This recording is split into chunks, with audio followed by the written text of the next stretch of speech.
Hey guys, James from James Workshop here, and today we're looking at the new Catan Shard, the Nightbringer, or at least the recreation of the Nightbringer, the updated model. What an amazing model, just to preface, that you can already see. Let's just watch the video that they've released to begin with.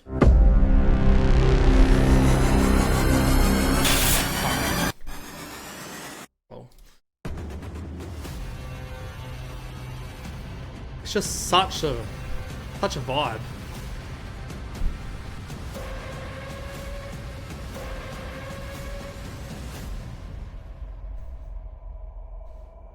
What a good model.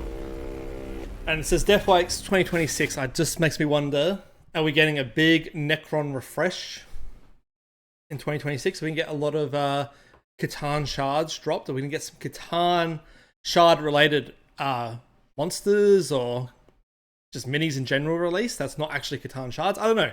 Lot to unpack there, but regardless, look at this guy. So just for let's give it a bit of a read. The new plastic Catan shard of the Nightbringer brings its classic miniature from 2002 bang up to date. Look at this.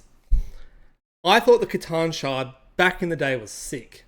It did not age well though, but this thing is so good. Now we have to preface, the paint job is excellent. The fact they've made the actual skin non-metallic metal, like a silver steel, kind of looks like the Silver Surfer, at least on his skin there. It's excellent. They've done their cape to such an excellent degree with some little bits of neon green, Necron green popping through. All the little scarabs flying off. The scythe is unreal. This might be the best scythe in Warhammer history. I love the scythe. I am a big fan of weapons that have big holes in them. I just think it makes them look better. It's just a good model. It's a good model. Maybe not top 10, but it is fantastic. And what a worthy upgrade. It's just taken what we had from this original model, where you had the Catan Nightbringer on the little scarab swarm, little tiny baby scarab swarm, and now he is, well, it kind of looks like he is not riding the Necron scarabs. He's letting them out of his cape, potentially. I just also appreciate that the Tetrasy block cape is it's quite consistent with some of the other Catan, more magical Necron models we've had released in recent years. Just fantastic. Keep going down. You can look into lore if you want to look into the lore. Alright, so just all the other photos. So this is obviously one we just looked at. The comparison, just the size difference alone is crazy. If you're going up to the top of the scythe, they've doubled the size of the model.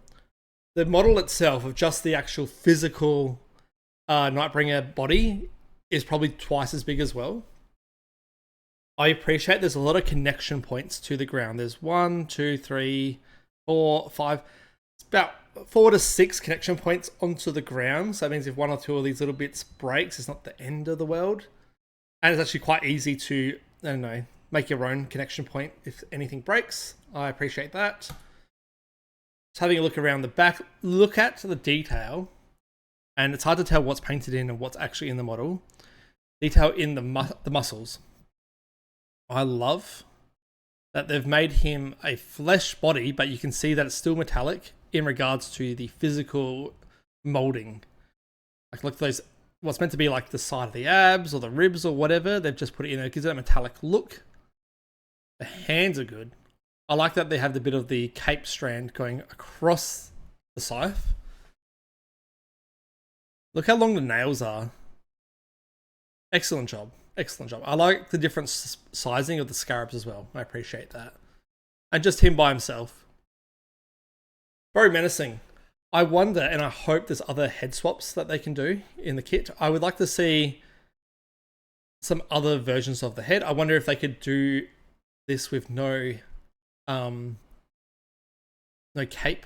Not cape. I don't know. There's no gown over his head. If you could just have the complete skull exposed, that'd be really interesting. I love the scythe. I can't get over the scythe. It feels like a very animated model, despite it being obviously plastic and one-dimensional. But not one-dimensional, plastic and pores. You know, you can feel the gravity and the speed and the motion of the model. And here the model is on the tabletop, just to kind of give it some size comparison. So next to a Necron, what's that? Just from the way I'm going to measure it, I'm not going to measure it to the top of the scythe because it gets quite long and quite thin there. Let's just go roughly the top of the head. What's that? Probably about 3 to 4 Necrons tall, maybe 4 Necrons. About 3 Space Marines, at least Chaos Space Marines tall. Not bad. Let's see if we get a bit of close up here. Oh, I can't do it. Regardless, what a good model. What a good way to bring a classic back into 40k and to give the Necrons a much needed update. They have had a great 9th edition release where they had all of the destroyers come out, all these new different releases, and just a big range refresh. And there really hasn't been anything of note since. You've had a couple of the kill team models, you have 1 or 2 other little models, but nothing of note. This is it. This is, other than the Silent King, this is probably the centerpiece model of your army. And I don't know gameplay wise, but I can't imagine you could even run in the game the Silent King and the Shard. Sorry, what the fuck's this guy called? The Nightbringer together. So you probably have a good centerpiece model, either or. This model is great. I cannot wait to see this guy in Golden Demon entries next year. And just to go back to here, it says Death Wakes 2026, so it makes me believe, and I might even say in here somewhere, that the model will release next year, which makes sense because we are in the middle of August, and towards the end of the year, GW kind of slows everything down. It gets a bit more quiet, and it rivals the Void Dragon. We may as well just compare it to the current, more updated Catan Shard, the Void Dragon. God, he looks like shit in comparison, doesn't he? One could imagine it'll be exact same pricing. So this is 205 Australian dollars on GW. So one could assume it'll be the same price, maybe a little bit more, depending on what they're trying to do with their pricing. This is a good model. We like the Void Dragon, and we like he has different headpieces, and this is why I hope there's different headpieces for the Nightbringer. And maybe it's the paint job.